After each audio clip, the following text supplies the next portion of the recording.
Bonjour à tous, je vous souhaite la bienvenue sur ce nouveau tirage. C'est un tirage sentimental, tirage de tarot intuitif. Donc je vais regarder l'énergie pour les Capricornes. Ce que je ressens par rapport à ce tirage, donc encore une fois c'est un tirage collectif, ça va pas forcément résonner avec tout le monde, ne forcez pas les choses. Et donc ce que je ressens par rapport à cette énergie, c'est que je pense que c'est une énergie, vous avez quelqu'un d'assez, je dirais, un fort tempérament en face de vous, quelqu'un qui sait ce qu'il veut ou ce qu'elle veut et qui n'est pas tellement prêt à concilier ou à faire des compromis.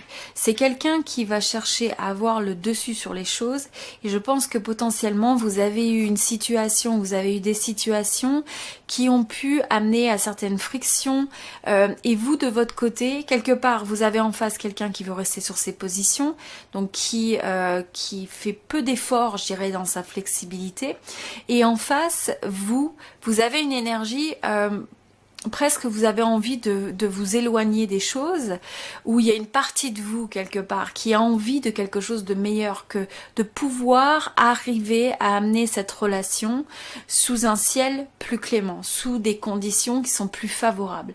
Vous de votre côté, ça génère énormément d'énergie mentale, où vous vous posez des questions, où vous vous interrogez sur comment en fait faire face à cette situation. Donc je sens que vous essayez d'apporter l'équilibre dans cette relation et de l'autre côté vous avez quelqu'un qui à la place peut amener un peu ce rapport de force, cette friction avec je sens que c'est quelqu'un qui est assez qui est bloqué sur ses positions, c'est quelqu'un qui manque d'une certaine flexibilité, qui peut manquer un peu de diplomatie, qui peut être assez rigide dans sa manière de voir les choses.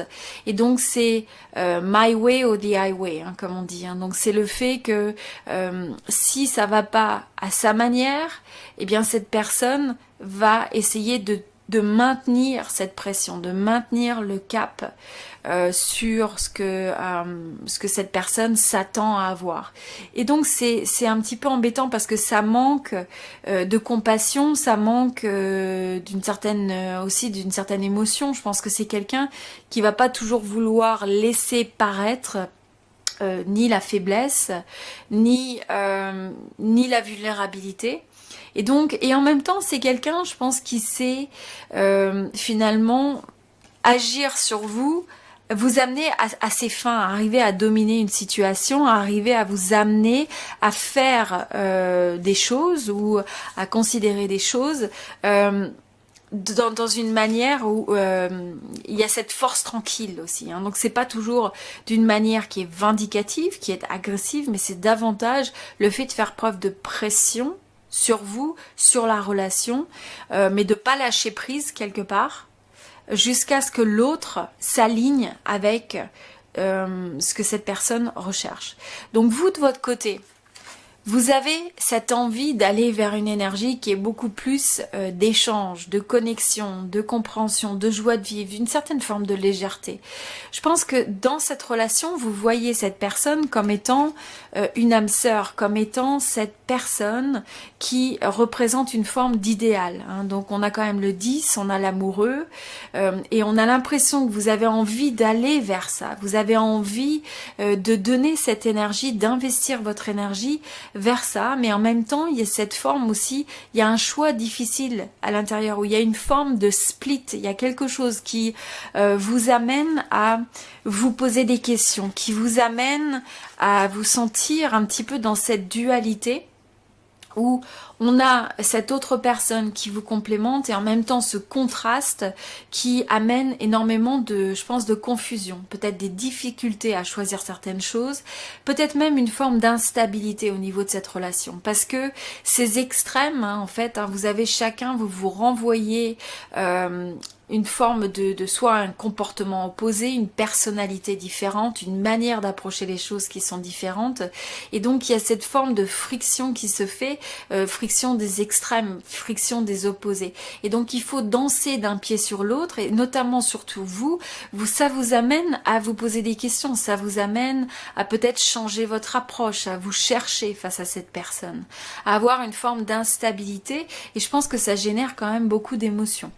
Mais en même temps, comme vous savez, quelque part, cette personne a planté cette épée, c'est ce côté de attraper votre cœur, quelque part. Donc comme votre cœur est attrapé, comme vous idéalisez cette personne et cette relation, eh bien, vous avez envie de pouvoir trouver une manière d'aller vers, je dirais, voilà, comme je disais, un ciel plus clément, d'arriver à trouver une résolution, une solution.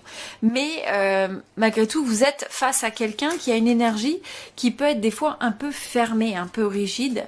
Et avec le 4, donc on a 2 fois le 4, on a le 4 dans le sens de savoir ce qu'on veut, savoir... il y a cette énergie presque d'autorité. Ça peut être quelqu'un qui est un peu autoritaire, donc qui sait ce qu'il veut ou ce qu'elle veut, mais qui a un manque d'arrondir les angles, qui a un manque de faire preuve d'une certaine flexibilité, d'une certaine compassion, et qui peut avoir tendance en réaction quand ça va pas de son côté ou de la manière dont cette personne espère, il peut y avoir le fait de fermer son cœur, le fait de se protéger, peut-être le fait aussi de pas de retenir des choses. C'est presque l'énergie aussi des fois d'un chantage émotionnel. Donc, c'est-à-dire que si la personne n'a pas ce qu'il veut ou ce qu'elle veut, eh bien peut-être que cette personne ne partage pas. Alors ça peut être dans le domaine financier, ça peut être dans le domaine de partager son cœur, de partager même sur le domaine physique. Donc là, c'est quelqu'un qui va retenir ce que vous voulez pour essayer de faire pression, pour essayer de leverager quelque part, d'obtenir ce qu'il veut ou ce qu'elle veut. Alors, ce que je sens aussi, c'est que vous idéalisez cette personne, ça représente une certaine forme donc d'idéal. Vous voyez cette personne aussi comme quelqu'un qui réussit au moins à vous séduire, qui réussit probablement aussi dans sa vie, parce qu'il y a une forme, je pense, de confiance en soi dans cette personne, et c'est quelqu'un qui arrive à ses fins quand même, donc qui est assez habile, mais en même temps ce que je ressens, c'est qu'il y a aussi l'énergie de quelqu'un qui est un peu égoïste, qui est centré sur lui-même, sur elle-même, et qui regarde les choses vraiment qui regarde, comme on dit, midi à sa porte, donc c'est qui regarde chaque situation par rapport à son intérêt aussi. Donc c'est difficile pour cette personne. Pour moi, il y a un peu une énergie égoïste, une énergie nombriliste. Et donc même si vous idéalisez cette personne, eh bien vous avez tendance peut-être à accepter certaines choses qui peuvent relever de l'excès, de l'excès dans les dynamiques qui sont apportées à cette relation. Donc vous avez donc en face, il y a cette personne. Là, je ressens, c'est quelqu'un qui retient son énergie, qui presque se donne pas, qui veut pas se donner à l'autre si les choses ne se passent pas à sa manière. Donc ça, c'est ce que je ressens. C'est aussi quelqu'un qui va presque ressentir aussi ce blocage, de se dire, si cette personne ne fait pas tout ce que je m'attends à avoir, ou tout ce que je m'attends à ce qu'il fasse ou ce qu'elle fasse, eh bien, ça veut dire que cette personne ne m'aime pas. Ça veut dire qu'il y a une incertitude. Donc c'est au fond de tout ça, quelque part. C'est quelqu'un qui a peur, c'est quelqu'un qui a besoin d'être rassuré.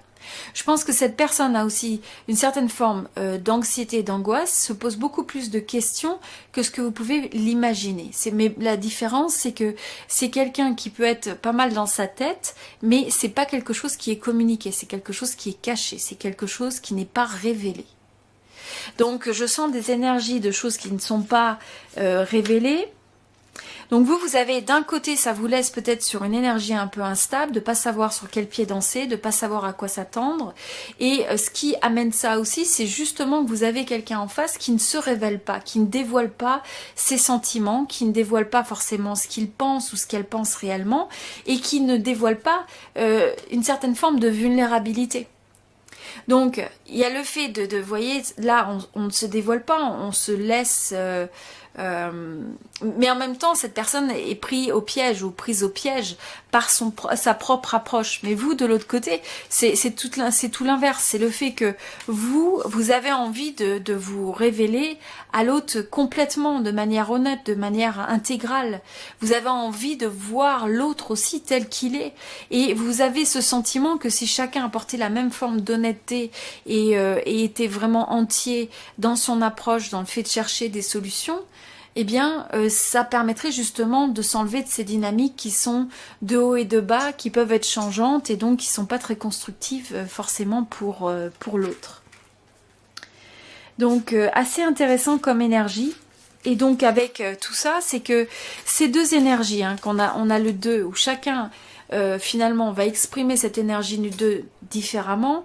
Là, on a quelqu'un aussi qui est assez intuitif, hein, et je pense que c'est quelqu'un qui est capable d'anticiper que son comportement va vous amener à faire telle ou telle chose. Donc, c'est pas de la manipulation, mais bon, ça peut s'approcher de ça quand même, hein. C'est essayer un petit peu aussi de... Vous voyez, ça peut être aussi qu'on amène l'autre à agir un peu comme une marionnette.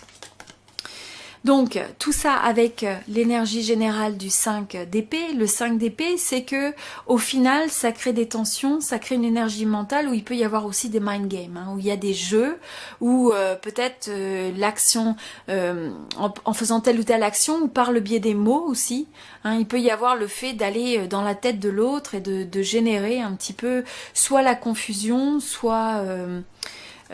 d'amener l'autre à agir de telle ou telle manière. C'est ce que je ressens. Voilà, je vous souhaite tout le meilleur, à très bientôt.